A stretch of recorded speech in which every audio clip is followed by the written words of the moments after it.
D'après une étude de 2015, une personne sur trois vivra une réponse de figement dans sa vie adulte sans savoir la reconnaître ni la réguler.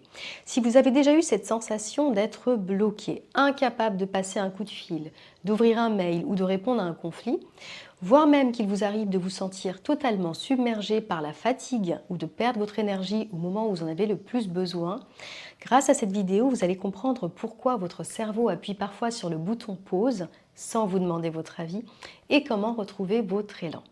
Nous allons aborder ensemble, d'une part, ce qu'est vraiment la réponse de freeze au niveau physiologique, mais aussi de manière plus concrète, comment elle se manifeste dans votre vie.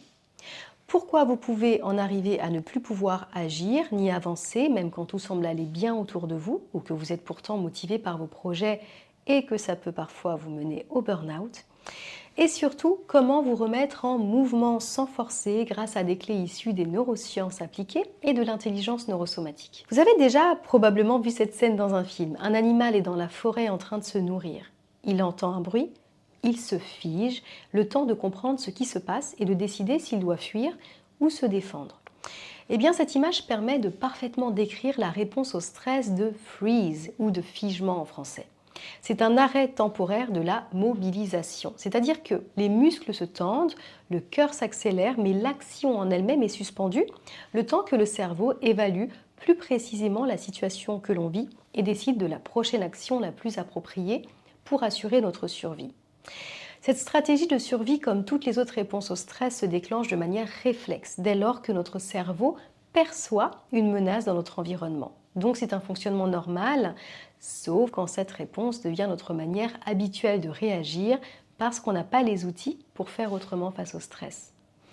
Le freeze est une réponse au stress qu'on apprend souvent très tôt pendant l'enfance lorsque le cerveau comprend qu'il n'est pas possible d'en déclencher une autre parce qu'on ne peut pas fuir ni se défendre contre des parents abusifs ou maltraitants par exemple.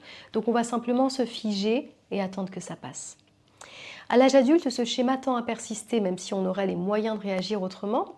Et cela parce que, comme je vous l'ai déjà expliqué au sein d'autres vidéos, le cerveau est prédictif et s'appuie sur ce qui a déjà marché pour lui, par le passé, afin de mieux assurer notre survie, mais aussi de conserver notre énergie. Donc dans votre quotidien, le freeze apparaît dans des situations très banales comme la peur d'ouvrir un mail, le fait d'être complètement paralysé lorsqu'il faut parler en public ou même lorsqu'il est simplement question de rencontrer de nouvelles personnes. Et il peut aussi y avoir des manifestations plus handicapantes encore comme la fatigue chronique quand elle n'a pas d'autre cause, le fait de ne plus avoir l'énergie de faire les choses parce que tout vous semble tout à coup être trop, le fait par exemple parfois de vouloir sortir, de faire un planning et au final de rester dans votre canapé parce que vous ne parvenez pas à bouger. On peut aussi perdre sa voix en freeze. Ce que je veux dire, c'est qu'il y a vraiment quelque chose de l'ordre de l'immobilisation et même, je dirais, quelque chose en lien avec la pénibilité. Dans le freeze, faire parfois les choses les plus simples de la vie devient pénible. Donc quand vous vous dites « mais je ne comprends pas, j'arrive pas à avancer, à faire les choses, à rester motivé », il y a certainement du freeze là-dedans. Nous avons déjà abordé ensemble les réponses au stress et leur caractère normalement momentané. La réponse de freeze doit, une fois que notre cerveau a analysé ce qui est en train de se passer pour nous, nous mener en fight, en flight ou vers d'autres réponses qui sont comme des nuances dans ce freeze que sont le collapse et l'immobilité tonique. L'immobilité tonique survient lorsque l'action est impossible. Vous pouvez imaginer un enfant dans une situation d'abus qui ne peut pas fuir et qui peut devenir comme une poupée de chiffon. Et le collapse, qu'on appelle aussi la réaction de flop, qui survient dans des cas de menace extrême. On peut imaginer le moment où l'animal a été attrapé par le prédateur et sait qu'il n'y a plus d'autre issue que la mort. Le flop peut par exemple vous mener à perdre connaissance. Cette nouvelle réponse après le freeze initial est, dirons-nous, le déroulement normal des choses. Mais malheureusement, parfois, parce que la plupart des gens n'ont pas les outils pour sortir de la réponse au stress et qu'elle va se répéter encore et encore, le freeze va devenir chronique et on ne parle donc plus d'une réponse au stress, mais d'un état prolongé, comme si le système nerveux était en fait bloqué. Le freeze chronique dans le quotidien, c'est cette fatigue qui ne vous lâche pas, c'est cet état global de confusion, un repli sur soi, une grosse tendance à procrastiner pour tout ou presque, c'est vraiment comme un état d'arrêt. Je me souviens que dans mon ancienne vie de juriste, il y a plus de 10 ans de ça, j'étais confrontée non seulement à un épuisement chronique, dont je ne parvenais absolument pas à me rétablir, Mais aussi à des moments dans lesquels la tâche la plus simple me paraissait insurmontable et je pouvais bloquer comme ça des heures devant mon écran, j'étais comme tétanisée et j'avais honte parce que je n'arrivais pas à faire autrement. Et ça aussi, c'est la réalité du freeze qui est souvent accompagnée de la honte de ne pas avoir réagi, de ne pas avoir dit, de ne pas s'être défendu, de ne pas avoir fait des choses qu'on s'était promis de faire, etc.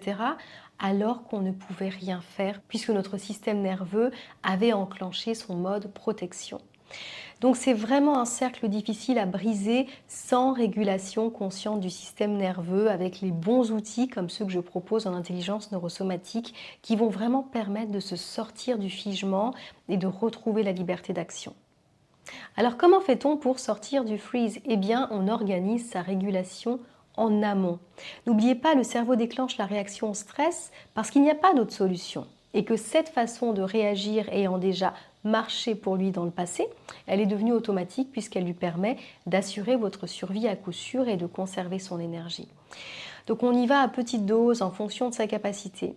Revenir à la sécurité corporelle, au mouvement, aux liens, réapprendre par des simulations ciblées qu'il est sûr d'avancer et qu'on peut sortir de ce figement qui est simplement le signe d'un système nerveux en hypervigilance et pour lequel vous immobiliser est le moyen le plus sûr de vous protéger. C'est vraiment la stratégie cérébrale.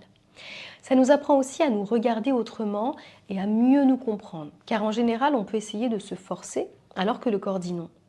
La conscience du système nerveux et des réponses au stress nous invite à revoir notre positionnement et à nous demander si je ne parviens pas à faire quelque chose, si cette chose me met dans un état dans lequel je ne parviens même plus à avancer, est-ce qu'il ne serait pas temps de comprendre que je n'ai pas encore la capacité au niveau du système nerveux d'aller vers cette chose, mais surtout qu'en prenant le temps de me ramener à la sécurité, je vais pouvoir agrandir cette capacité en conscience et en douceur. On peut donc se sortir de freeze.